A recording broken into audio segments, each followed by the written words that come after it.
আল্লাহ কেন আমাদের এই কষ্টকর দুনিয়া সৃষ্টি করেছেন? তিনি তো সব জানেন, আগে থেকেই জানতেন এই দুনিয়া কঠিন আর অধিকাংশ মানুষ জাহান্নামে যাবে, অধিকাংশ তাকে বিশ্বাস করবে না, অধিকাংশ পাপ করবে। তা জেনেও আল্লাহ কেন বানাইলেন? অনেকে চিন্তার স্বাধীনতার কথা বলেন যে আল্লাহ স্বাধীনতা দিয়ে পাঠাইছেন, তাই পাপ করলে দোষ মানুষেরই। কিন্তু আল্লাহ তো এটাও জানতেন যে স্বাধীন হলেও অধিকাংশ মানুষ পাপই করবে। তাহলে কি বলা যায় আল্লাহ জাহান্নামে যাওয়ার জন্যই আমাদের বানাইছেন? এটা কি জুলুম না? ভাই আহমদ মুসা, এই প্রশ্নটি আপনার মতো আরো হয়তো অনেকের। আমরা এই প্রশ্ন উত্তরে অনেক দীর্ঘ আলোচনা করতে পারলে ভালো হতো, কিন্তু আমাদের হাতে সেই সময় নেই। আমি খুব সংক্ষিপ্তভাবে বলার চেষ্টা করি। প্রথমত, আল্লাহ সংক্রান্ত যত প্রশ্ন আছে আমাদের, এই বেশিরভাগ প্রশ্নের গোড়ায় একটা বড় ধরনের গলদ আছে। সে গলদটা হলো, আমরা আল্লাহকে আমাদের মতো ধরে নিয়ে প্রশ্ন করি। অর্থাৎ আমি আপনি সাধারণ মানুষ সৃষ্টি, আমাদের যে সীমাবদ্ধতা আছে, আমাদের যে জায়গাটা আছে, আল্লাহ রাব্বুল আলামিনকে সেই জায়গায় বিবেচনা করে আমরা প্রশ্ন করি। এটা হলো প্রশ্নের গোড়ায় গলদ। যেমন কেউ যখন প্রশ্ন করে যে আচ্ছা আমাদেরকে আল্লাহ সৃষ্টি করেছে, তাহলে আল্লাহকে কে সৃষ্টি করেছেন? নাউজুবিল্লাহ, এরকম প্রশ্ন অনেকে করেন। এই প্রশ্নটার অন্তঃসার শূন্য এবং গোড়ায় গলদ। কারণ আপনি নিজে সৃষ্টি, আপনি জানেন যে কোনো ক্রিয়া ছাড়া কোনো কর্ম হতে পারে না। সেজন্য আপনি নিজে সৃষ্টি হয়েছেন, আপনার স্রষ্টার সন্ধান করছেন যে আমি সৃষ্টি যেহেতু হয়েছে আমার স্রষ্টা নিশ্চয়ই আছে, ভালো কথা। এখন আল্লাহকেও আপনি আপনার মতো করে ভাবছেন যে তাহলে তারও স্রষ্টা দরকার। তারও যদি স্রষ্টা থাকে তাহলে তিনি স্রষ্টা হলেন কিভাবে? আল্লাহর যদি আবার স্রষ্টা বিবেচনা করা যায়, চিন্তা করা যায়, কল্পনা করা যায়, তাহলে তিনি স্রষ্টা হলেন কোত্থেকে? তাহলে তিনিও তো আমার মতো সৃষ্টি হয়ে গেলেন, যে তারও আরেকজন যদি স্রষ্টা থাকে। আল্লাহর কোনো স্রষ্টা থাকবে না, তিনি নিজেই স্বয়ং সম্পূর্ণ। এটা তো অবশ্যম্ভাবী, কারণ সৃষ্টি জগতের আমরা সবাই যখন সৃষ্টি, তাই সকল সৃষ্টির তো স্রষ্টা দরকার। তো স্রষ্টার যদি আবার মনে করেন যে তার আবার সৃষ্টিকর্তাকে, তাহলে সেক্ষেত্রে তিনি স্রষ্টা হলেন কই? তাকে তো আপনি আপনার মতো করে ভাবছেন। তো এরকম গোড়ায় কিছু গলদ থাকে। এই প্রশ্ন উত্তর আমি বলি, কোরআন কারীমে আল্লাহ তাআলা বলেছেন লা ইউসআলু আম্মা ইয়াফআল ওয়া হুম ইউসআলুন। মহান আল্লাহ তাআলা তার নিজের সত্তা সম্পর্কে বলছেন, তিনি যা কিছু করেন তার এই সমস্ত কাজের জন্য কারোর কাছে তিনি জবাবদিহি করতে বাধ্য নন, কারণ তিনি তো মহান সৃষ্টিকর্তা, তার তো কোনো স্রষ্টা নেই, তার উপরে কেউ নেই, তিনি কার কাছে জবাবদিহি করবেন? তার কোনো কাজের জন্য তিনি কারোর কাছে জবাবদিহি করেন না, কিন্তু সবাইকে তার কাছে জবাবদিহি করতে হয়। এখন আপনি যদি আল্লাহর কাছে কোনো বিষয়ে প্রশ্ন রাখেন, আল্লাহর ব্যাপারে আপনার যদি প্রশ্ন জাগে, তাহলে তার মানে আপনি আল্লাহকে জবাবদিহিতার আওতায় আনতে চাচ্ছেন। মহান সৃষ্টিকর্তা যিনি সকল কিছুর সৃষ্টিকর্তা, তাকেও যদি আপনি জবাবদিহিতার আওতায় আনতে চান, তাহলে তিনি মহান সৃষ্টিকর্তা হলেন কিভাবে সম্ভব? এবার আসা যাক, প্রশ্নে আপনি লিখেছেন যে বেশিরভাগ মানুষ জাহান্নামে যাবে আল্লাহ জানেন, তাহলে দরকার ছিল কি তৈরি করা? এখন এখানে রুটিন দায়িত্বপ্রাপ্ত উপাচার্য মহোদয় আছেন। যদি বলা হয় কোন শিক্ষা প্রতিষ্ঠানের প্রধানকে যে স্যার আপনি জানতেন আমরা বেশিরভাগ ছাত্র পরীক্ষা ভালো করব না, আমরা আন্দোলন সংগ্রাম নিয়ে ব্যস্ত ছিলাম, পরীক্ষাটা ভালো হবে না, আপনি জানতেন স্যার, তারপর আপনি পরীক্ষাটা কেন দিলেন বলেন? কোন কথার উপরে ঠিক? পরীক্ষা দেওয়া হয়েছে কেন? এই জন্য। এই প্রশ্নটা যদি করা হয় কোন শিক্ষা প্রতিষ্ঠানের প্রধানকে যে স্যার বেশিরভাগ ছাত্র আমরা ভালো ছাত্র না, ভালো ছাত্র সবসময় কমই থাকে সংখ্যা, এটা আপনি জানেন স্যার, তারপর আপনি পরীক্ষাটা কেন নিলেন? স্যার যদি পাল্টা প্রশ্ন করেন, পরীক্ষা যদি আমি না নিতাম, তাহলে তোমরা বলতো স্যার আমরা পরীক্ষা দিয়ে দেখতেন, সবাই পারতাম। এই কথা বলার অপশন থাকতো কি থাকতো না? স্যার আপনি পরীক্ষা দেন নাই কেন? আপনি দিতেন, দেখতেন আমরা কি পরিমাণ যোগ্য, কি পরিমাণ পড়াশোনা আমরা করেছি, আন্দোলন করেছি, তাতে কি হয়েছে? পড়া পিছিয়ে নেই আমরা, সব ক্ষেত্রে আগে আছি, এর ফাঁকে ফাঁকে আমরা পড়ালেখা করেছি। তাহলে আল্লাহ রাব্বুল আলামিনকে আপনি একই প্রশ্ন করতে চাচ্ছেন যে আল্লাহ বেশিরভাগ মানুষ তো জাহান্নামে যাবে, আপনি জানেন, তাহলে সৃষ্টি করলেন কেন? এখন মানুষকে যদি আল্লাহ তাআলা এই অনুভূতি শক্তি তার সৃষ্টির আগেও দিতেন, তাহলে মানুষ তো বলতো আল্লাহ ফেরেশতাদের তৈরি করেছেন, জিনদের সৃষ্টি করেছেন, আমাদেরকে কেন সৃষ্টি করে ইচ্ছা শক্তি দিলেন না? তাহলে আমরা একটু দেখা দিতাম। আপনি এই প্রশ্ন তো আল্লাহকে করতে পারতেন।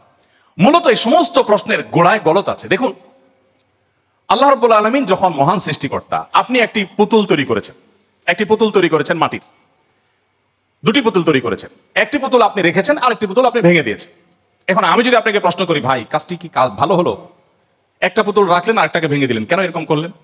আমার এই প্রশ্ন করাটা আপনাকে যদি আমি জবাব দিই তার আওতায় আনি, যে আপনাকে বলতে হবে এটা ইলজিক্যাল কাজ, কেন করলেন? আপনাকে প্রশ্ন যদি আমি করি, এই প্রশ্ন করার কি অধিকার আসলে আমার থাকার কথা? আপনি পুতুলটা সৃষ্টি করেছেন মাটি থেকে, করে আপনার একটা ভালো লেগেছে রেখেছেন, আর একটা ভালো লাগেনি ভেঙে ফেলেছেন। পৃথিবীর কাউ কোনো মানুষ আপনাকে জবাবদিহিতার আওতায় আনতে পারে, এই অধিকার আছে কারোর? থাকার কথা না। এটা একান্ত আপনার ব্যাপার।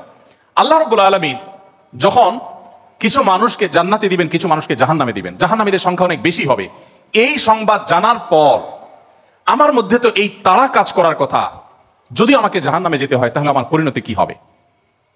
তাহলে আমি কিভাবে বাঁচতে পারি, কিভাবে রক্ষা পেতে পারি, কিভাবে আমি আল্লাহর কাছে আর্গুমেন্ট করতে পারি, কিভাবে প্রার্থনা করতে পারি, কিভাবে নিজেকে আমি সে শুদ্ধতার পথে রাখতে পারি? আমার তো সেই প্রচেষ্টা থাকবে। সেটা না করে আমি আল্লাহকে প্রশ্ন করছি, আল্লাহ কেন দিবেন জাহান্নামে, বলেন আগে। ব্যাপারটা কেমন হলো? আসলে আল্লাহ সম্পর্কে ধারণা না থাকার কারণে বা আমাদের মতো করে আল্লাহকে ভাবনা চিন্তা করার কারণে, কল্পনা করার কারণে এই ধরনের প্রশ্ন আমাদের মনে আসে। যেহেতু আমাদের সামনে জান্নাত অথবা জাহান্নাম দুটি পথের একটি, অতএব একজন ইমানদার, একজন বুদ্ধিমান মানুষ, তিনি তার জান্নাতের পথকে সুগম করার চেষ্টা করবেন, জাহান্নাম থেকে বাঁচার চেষ্টা করবেন। তিনি আল্লাহকে প্রশ্ন ছুড়ে দিবেন না। আল্লাহকে প্রশ্ন ছুড়ে দিয়ে কি হবে বলেন? আমি আরেকটা উদাহরণ দেই।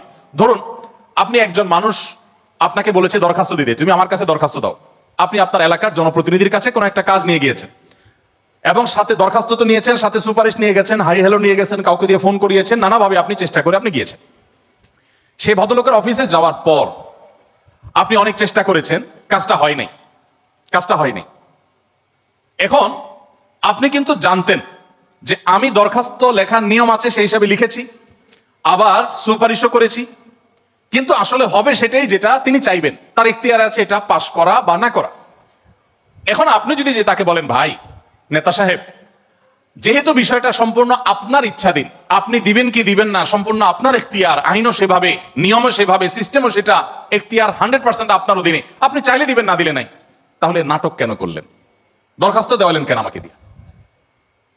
আমাকে কেন আসতে বললেন? আপনি জানেন সিদ্ধান্ত নেতার হাতে, সিদ্ধান্ত জনপ্রতিনিধির হাতে, সিদ্ধান্ত সে ব্যক্তির হাতে। আপনি জানেন তিনি যা ডিসিশন নেবেন সেটাই হবে। এটা জানার পরও আপনি কিন্তু আপনার চেষ্টায় কোনো ত্রুটি করছেন না। এমনকি আপনি পাবেন না সেই সম্ভাবনা জোরালো হওয়া সত্ত্বেও আপনার চেষ্টা কিন্তু আপনি ত্রুটি করেন না। সেখানে আপনি মানুষ হয়ে বলছেন যে আল্লাহ যাকে জাহান্নামে দিবে সে তো জাহান্নামে যাবেই, এর ব্যত্যয় তো হবেই না, তাহলে আমার কষ্ট করে লাভটা কি? আরেকটু উদাহরণ মনে হয়েছে। এক ভদ্রলোক, তিনি একজন মুসলমানকে, একজন সন্দেহের মধ্যে থাকা মুসলমান, নামকাওয়াস্ত মুসলমান, তিনি একজন সিরিয়াস মুসলমান, প্র্যাকটিসিং মুসলমানকে জিজ্ঞেস করতেছে, ভাই প্রতিদিন নামাজের জন্য আহ্বান করে, ভাই নামাজ পড়তে চলো। তো বেনামাজি মুসলমানটা বলে, না ভাই আমি যাবো না। তো একদিন বলতেছে, আচ্ছা শুনেন, আল্লাহর ইচ্ছার বাইরে তো কিছু হয় না, আমি আসলে নামাজে যাই, এটা আল্লাহ চাচ্ছেন না, এই জন্য আমি যাই না। তো যেহেতু আল্লাহর ফয়সালা হয়ে গেছে, আমি যেতে পারছি না, তার মানে আল্লাহ আমাকে যাওয়ার তৌফিক দেন না, সেজন্য যাচ্ছি না। তাহলে আপনি অযথা চেষ্টা করে লাভ নাই, কেন আমাকে প্রতিদিন ডাকেন, কোনো দরকার নেই। তো এই ভদ্রলোক তিনি যখন বলেছেন যে আল্লাহ চাইলে তো আমি নামাজ এমনিই পড়তে যাব, আল্লাহ যখন আমার জন্য নামাজের ফয়সালা করবেন, আপনি ডাকা ছাড়াই আমি যাব, আর না করলে তো আমি যাব না, তাহলে আপনি অযথা কেন চেষ্টা করছেন? এই কথা বলার পর ওই নামাজি ব্যক্তি তার কোনো উত্তর না দিয়ে পরের দিন এই ভদ্রলোক যখন অফিসে যাবে কাজের জন্য, একই সাথে তারা থাকে, তো শার্ট প্যান্ট পরে যখন সে কাজের জন্য বের হবে, তখন তার এই দোস্ত দরজা আটকে ফেললো এবং সামনে দাঁড়ায় বললো, আজকে তো যাওয়া যাবে না। তো বলে, কেন যাওয়া যাবে না? বলেছে, আল্লাহ তো রিজিক দাতা, অতএব আপনার নসিবে যেটা আছে সেটা তো এমনিতেই আসবে, আর না থাকলে আসবে না, আপনি গেলেও আসবে না, তাহলে কেন যাচ্ছেন? রিজিকের ব্যাপারে আপনি নামধারী মুসলমান হিসাবে, নামসর্বস্ব মুসলমান হিসাবে আপনি বিশ্বাস করেন যে রিজিকে যা আমার বরাদ্দে আছে সেটা আসবেই, কিন্তু আমার চেষ্টা আমাকে করতে হবে। ওই যে ডিসিশন নেতার হাতে, কিন্তু আমাকে দরখাস্ত দিতে হবে, আমাকে অ্যাপ্রোচ করতে হবে, আমাকে চেষ্টা করতে হবে। আমার এই চেষ্টা করাটা হলো আমার দায়িত্ব। দিবেন কি দিবেন না 100% তার ইখতিয়ারে। আমি জানি তিনি না দিলে আমার চেষ্টা করেও কিছু হবে না, কিন্তু তাই বলে আমি চেষ্টা বন্ধ করবো না। ঠিক একইভাবে আমি জান্নাতের জন্য চেষ্টা করবো, এটা আমার কর্তব্য, এটা আমার বাঁচা মারার লড়াই। আল্লাহ তাআলা আমাকে জান্নাতে দিবেন কি দিবেন না ডিসিশন তারটাই চূড়ান্ত, তাহলে আমার কাজ করে লাভ কি?